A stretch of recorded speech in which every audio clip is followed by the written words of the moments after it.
Sultanate of Brunei, Sarawak, which belongs to Malaysia, and Kalimantan, part of Indonesia. Kalimantan is the land of the Dayak, a formidable warrior people. Before the arrival of Europeans, they practiced the fearsome activity of headhunting. Disasters, epidemics, good or bad harvests, conquests or defeats. For the Dayak, the fate of the living is in the hands of the dead. Each tribe have their shamans, charged with appeasing and comforting the wandering souls of the ancestors throughout the year, so as to prevent the village from being swallowed up by chaos.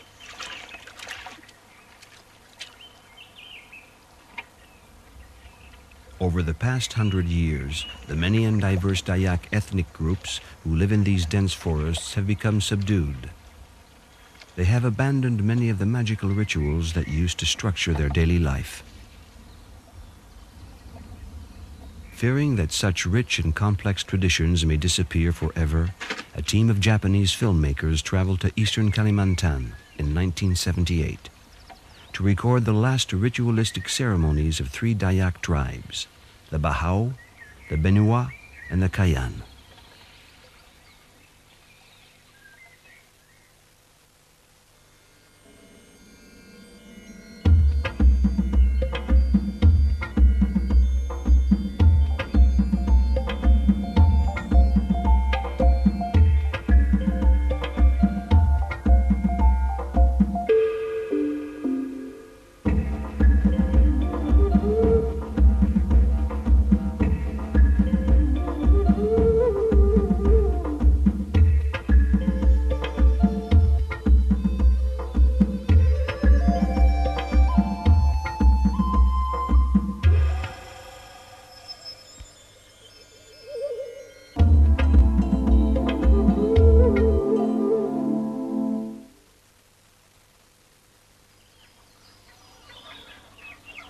The Kayan live on the Kalimantan Plateau, a region isolated from the rest of the island.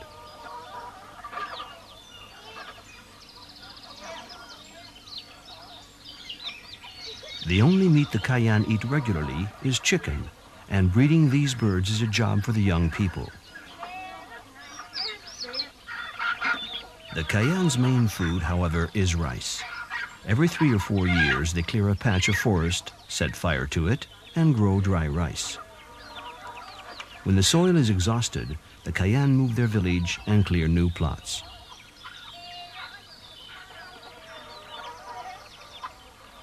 The traditional Kayan village used to consist of between 100 and 300 people who shared a single house, called the Long House, where everyone lived.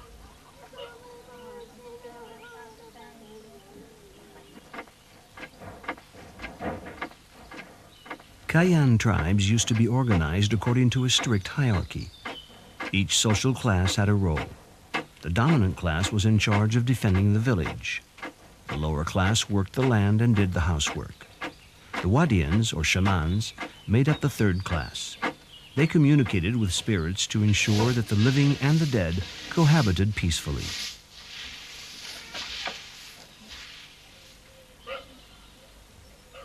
There was no separation between religious life and social life. In time of crisis, the villagers always turned to the Wadians. Whether the problem was a death, an epidemic, or a conflict between 2 villagers, the Wadians were the ones in charge of interceding with the spirits. Today, under the influence of missionaries, Kayan rituals are combined with Christian ceremonies.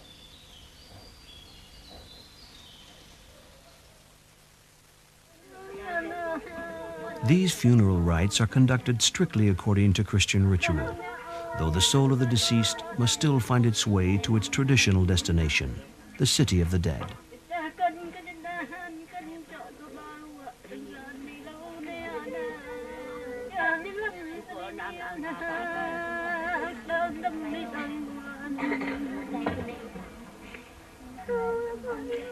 All the villagers have gathered in the communal room to mourn the dead man, while at the other end of the long house, the coffin is being made.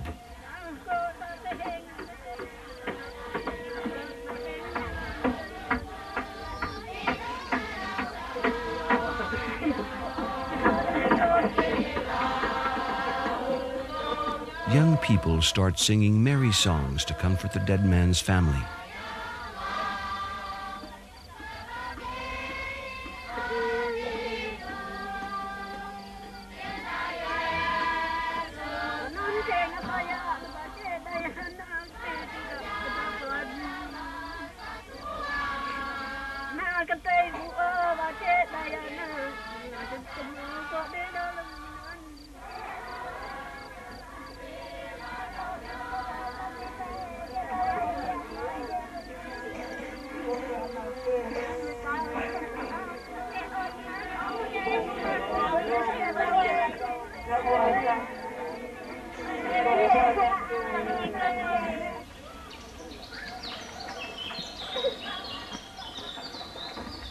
Next morning, the whole village accompanies the dead man to his final resting place across the river.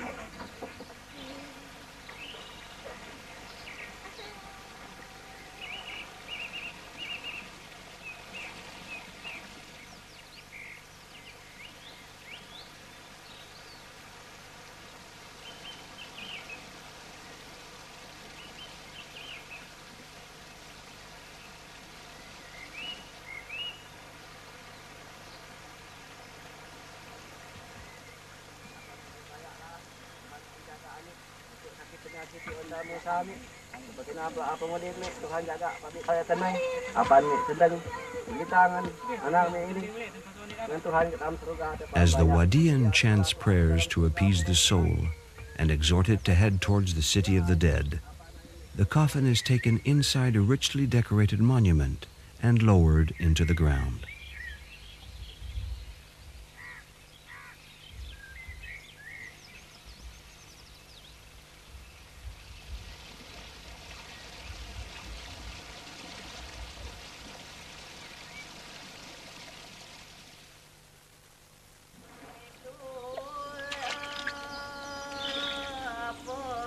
Further east, along the Mahakam River, live the Bahau tribes.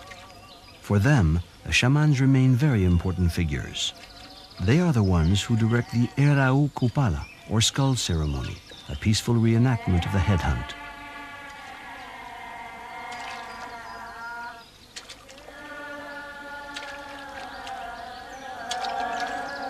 Before the Europeans arrived in Borneo, the skull used in the ritual belonged to a man from a rival tribe, decapitated after a lengthy hunt through the jungle. Nowadays, the hunt is only symbolically acted out, and a substitute skull is used.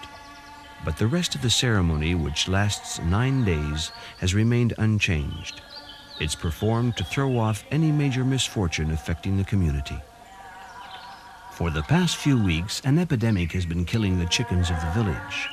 The village elder has decreed that an Erau Kupala must be held. For the first stage of the ritual, the skull will be carried through the forest in a procession, while the warriors gather in a hut outside the village, where they will spend the first night. Before they're allowed to join the warriors, the young boys who take part in an Erau Kupala for the first time must purify themselves in the river.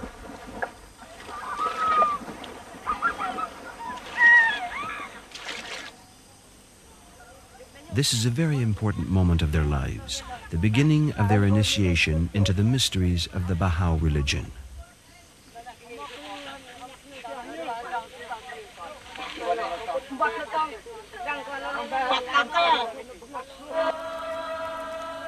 The young initiates must stay awake all night to feed the fire. They repeat until they know them by heart the sacred words that the elders address to the skull.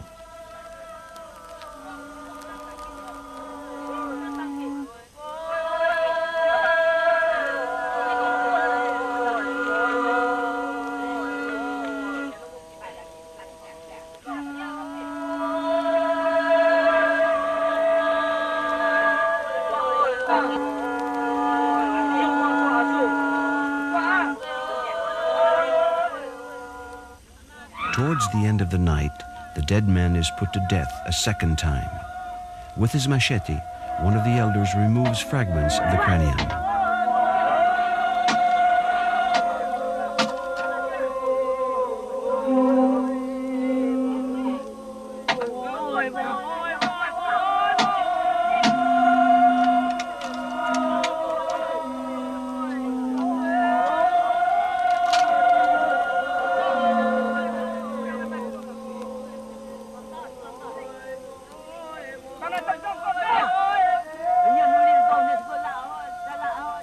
The aim of this ritual is to make all the curses that are striking the village fall back on the enemy's head. To achieve this, the village elder and the new initiates start to chant the following prayer. O spirit of the jungle, in our village all the pigs and chickens are dying, and our people are suffering from unknown diseases. So we offer you this skull. Please accept it and give health back to our village.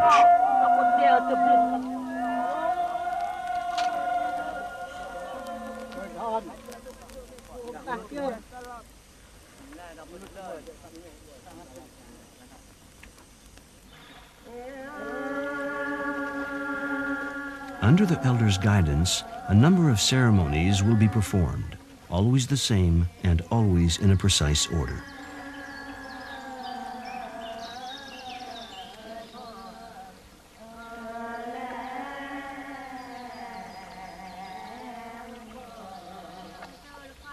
On the second morning, the men in their festive costumes and the young initiates, now part of the adult world, cross the river again to bring the skull back to the village. As tradition demands, the women are waiting for them on the bank to celebrate the return of the victorious warriors. During the afternoon, the elder performs offerings to appease the spirits. Poles have been planted in the ground, and on each of them he places eggs and live chickens.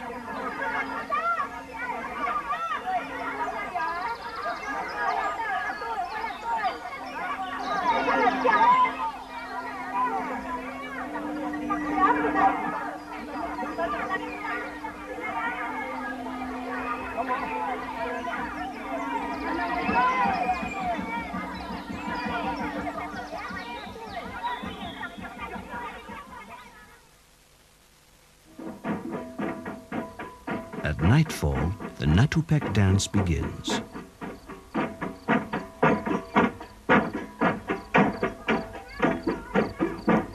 The long line of men and women goes from house to house so that no one is forgotten when the spirit responsible for the epidemic decides to bring it to an end.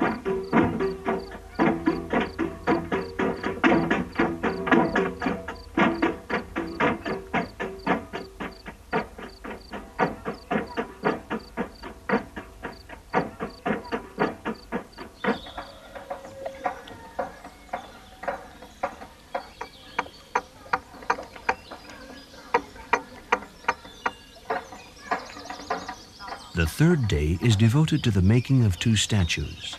They will be erected on each side of the river during an outdoor ritualistic meal in which all the villagers take part.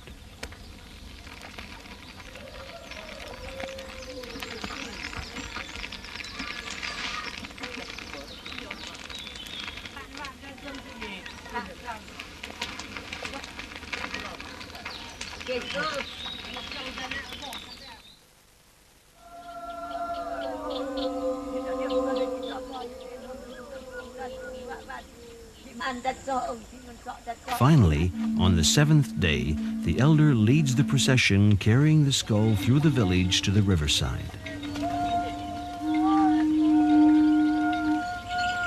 The procession has 12 stations, corresponding to the 12 protective spirits who watch over the village. The cortege stops 12 times, and each time the elder lays down a fragment of the skull.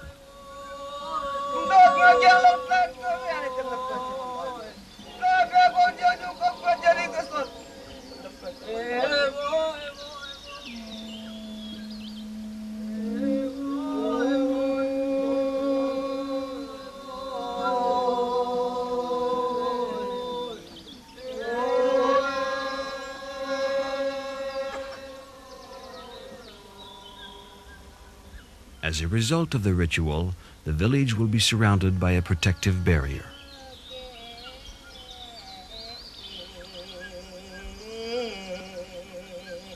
Dances and songs carry on for another 2 days, and only then are the taboos lifted.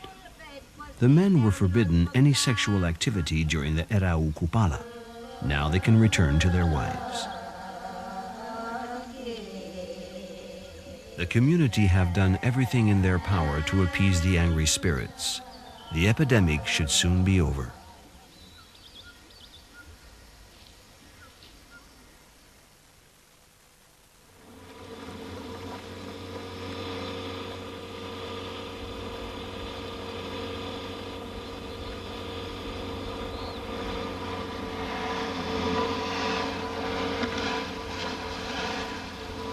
September brings the beginning of the rice planting season for the Dayak. The Benoa tribes celebrate Ngugu Taum, a traditional festival of song and dance designed to ensure the assistance of the spirits in obtaining the best possible crops.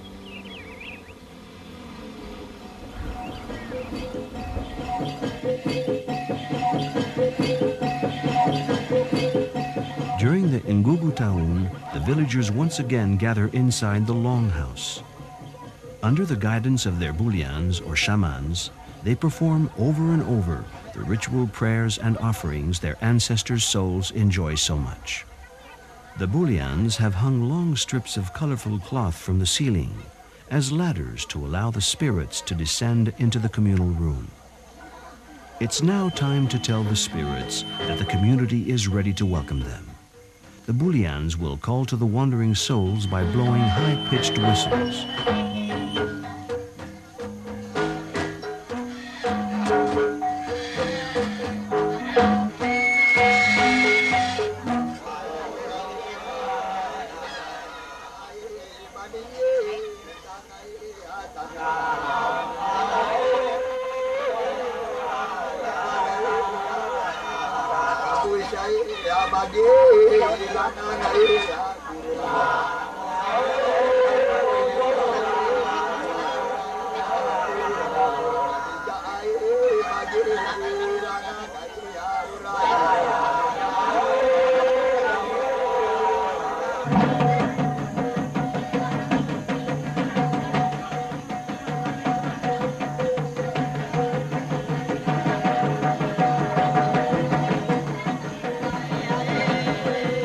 The villagers sing and dance until one of the bulians falls into a trance, a sign that the ancestors have at last accepted the invitation.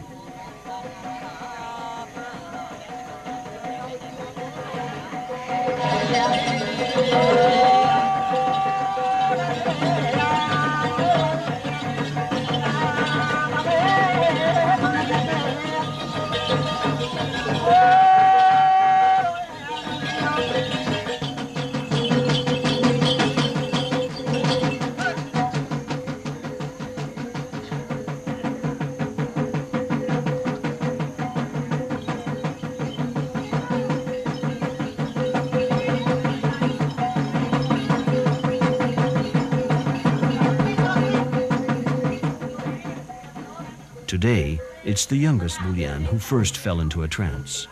When his body stops shaking, the others put him back on his feet and make him dance. This shows the spirits that they are truly welcome at the feast.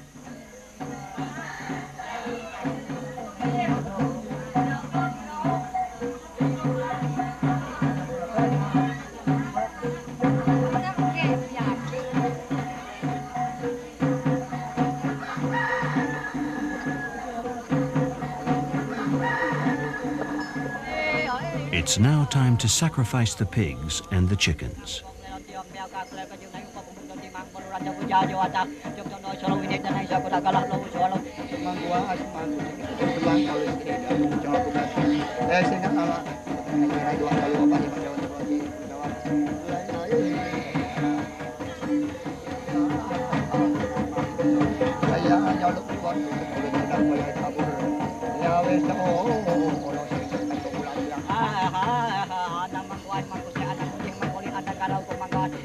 Every animal brought by the villagers is purified by the bullions with prayers and magical signs that also protect the person making the offering.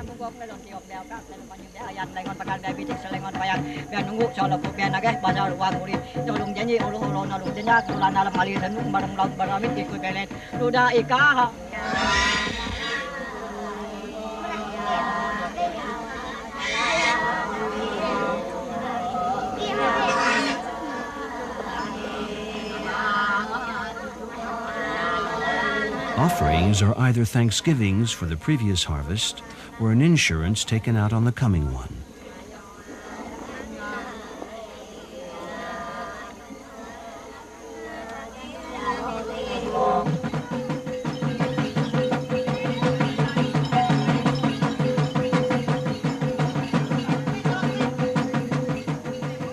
Some people may also be asking for the recovery of a sick relative.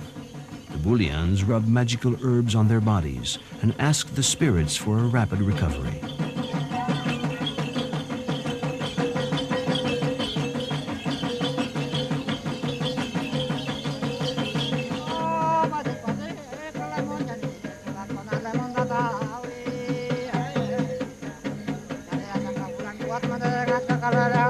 Some of the blood from the sacrificed pigs will be used to anoint the children. This will purify them and protect them from disease. The bullion takes great care to ensure that the right arm of the child is thoroughly anointed. For it is the arm that carries weapons, and it must be strong.